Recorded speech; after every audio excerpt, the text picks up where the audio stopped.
Interlude 3, Phoenix of Mount Speculation, 26th of December 2033, full dawn, Mount Speculation, Alpine National Park, Victoria. Why was it so hot? Why wasn't I in the tent? Why did everything smell like smoke?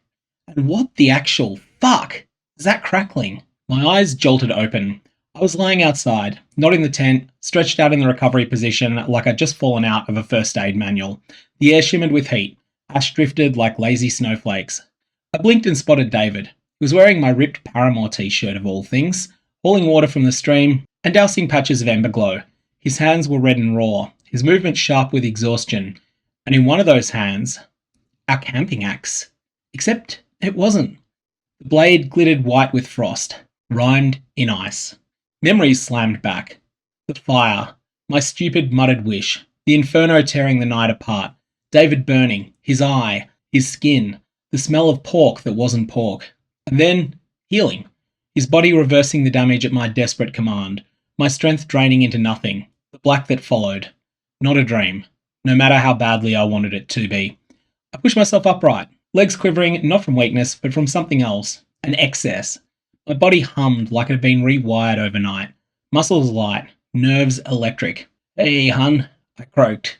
My voice sounded steady, but it wasn't. "What do you need me to do?" David spun, eyes wide. I rolled backwards, then snapped into a kip-up. Landed standing without effort. I'd never managed one in my life. Energy surged through me, so much that I couldn't sit still. I bounced into a standing somersault and a half, and landed clean on my hands like it was second nature. Holy shit. David's oar hit me before I could reply. Then I saw what he was standing in front of. A bloodstain. Not small at all. My stomach dropped. "Oh God, Dave!" "It's not mine," he said quickly, words tumbling out fast like bullets. He always spoke too fast when he was rattled. "Compy, Dinosaur. Fought it while you were out. It's fine. You told me not to treat this as a dream, so I didn't, but, yeah, that's its blood." I stared at the smear. I don't know what a compy looks like, but it must have been huge. Then I stared back at him, alive, shaken, but unhurt. I exhaled hard. My relief felt like it might break me. The relief didn't last. The fire crackled louder. The smoke was thicker. Every breath told me that this fight wasn't over. Memories of that voice drifted back. Pyromancy, Quartermancy, Archangel transformation, titles and ranks like some deranged Pathfinder character sheet. Archangel? Really? I'd never prayed in my life, but last night the universe had decided Latin counted as prayer, and now it wanted me to be some kind of angel? I snorted at the thought. I've never been angel material. I was no stranger to burning things. I might have been a bit of a teenage pyromaniac. I never did get caught. No one suspects the girls, after all. No, not an angel. A phoenix. The word lodged itself in my chest. Bit too well. I stretched, muscles singing. Energy surged through me like I could tear the sky open if I just asked hard enough. Light. That was the next step. I fumbled for the right Latin, cursing under my breath as my brain tangled sky and heaven together. Latin's weird sometimes. Two words with very different meanings can sound almost the same. And the last thing I wanted to do was yeet myself into the afterlife. David hadn't even proposed yet. Archangelus inera totala. The world tilted. The voice returned, cold and matter-of-fact. Archangel transformation activated. Associated miracles. Fire, rebirth, flight. Class awarded. Firebloom evoker. Archangel form becomes Phoenix form. And then the pain came. It wasn't feathers unfurling, and it wasn't pretty. It was metal tearing out of my back. Red-hot wing bones branding themselves into existence. Every nerve screamed as if molten shards were forcing their way through muscle and through skin. I choked back a scream, teeth grinding. The blaze finally ebbed. I flexed new muscles and felt something unfold behind me. Heavy, alive, feeling right. Wings.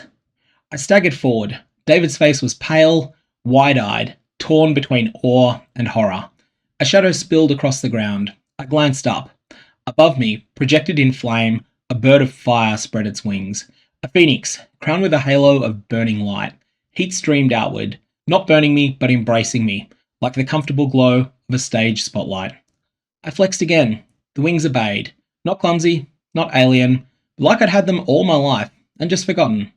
Becoming the Archangel of the Phoenix wasn't on my to-do list for this trip, but standing there, halo blazing, David staring at me, I couldn't deny it felt right. I need to rest before I try anything big, I said, wings folding with a hiss of heat. But if we're getting out of this fire, these might be our ticket. David just stared, silent, shaken, completely awestruck.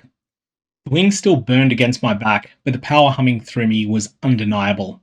I pictured what viewing my core competencies might mean, and the world responded. Text spilled across my vision, neat rows and harsh categories. It looked like the kind of Pathfinder character sheet David loved tinkering with, except this one was about me. Character sheet, Amy Grant. Class, Firebloom Evoker. Rank, Developing. Miracles, Pyromancy, D, Surge to C+. Quartermancy, D+, Surge to B-. Flight, D, Surge to C. Mythic titles, Nil. Sublime titles, Millennial Spellcaster. Astral, Brilliant, and Lesser titles, Nil. Health, 79 of 100. Resolve, 120 of 100. Surged. Mana, 80 of 100. Suppressed by 20%. Melodies. Recently overdrawn. Max mana reduced by 20% for 1 week. Minor hunger. Health recovery above 90% reduced by 40%. Will escalate if untreated. Fine points. 4.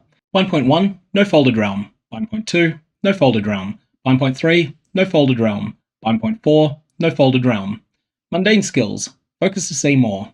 I skimmed the rest, and sure enough, it listed everything from ironing to songwriting. Ironing? F. Sometimes the word associated was foundational, sometimes farcical, sometimes failure, depending on whether this system was being polite. Cooking? Same story. Songwriting? A generous, competent minus. The highest selling Australian metal album of the 2030s, and all I got was competent minus.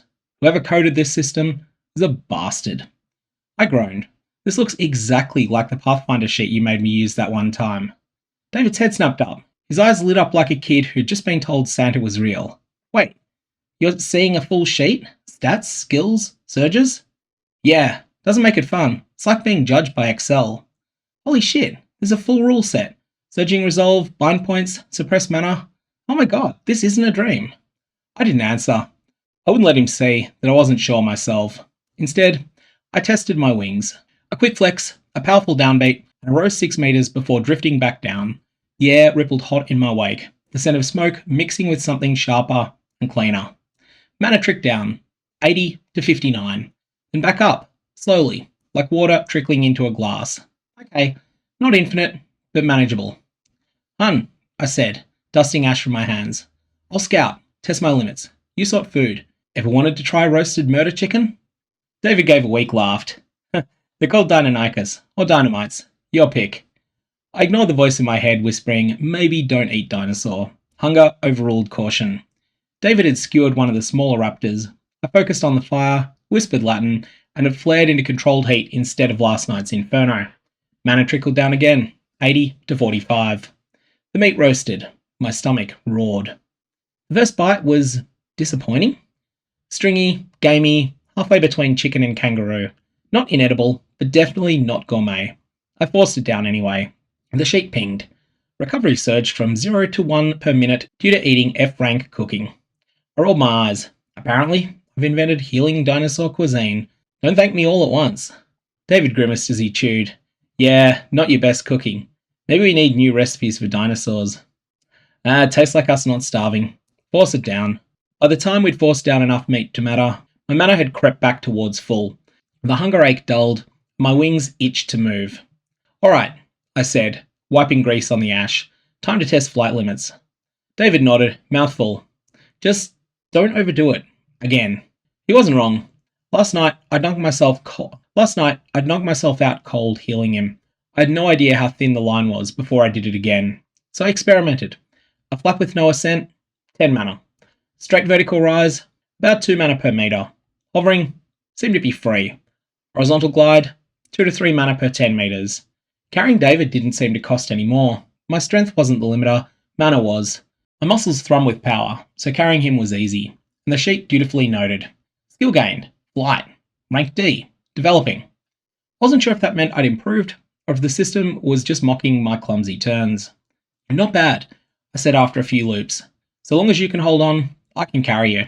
David gave a crooked smile. Guess I better not let go then. We packed what little we had left and started moving, retracing our path towards Howard.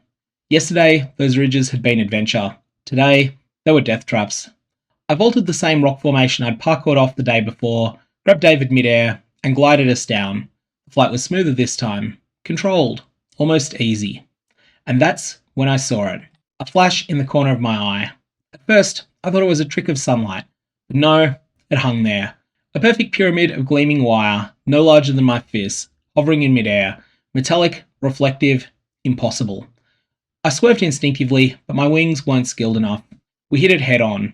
The pyramid unfolded. 6 edges, 4 faces, each one stretching, expanding, until it engulfed us. I tried to shout, to warn David, to will the wings into some desperate escape. Too late. The voice returned. Calm, cold, clinical. You have discovered Folded Realm, Abandoned Fortress. Signature F1773123. Commencing transport. Contest for dominance. The world folded in on itself.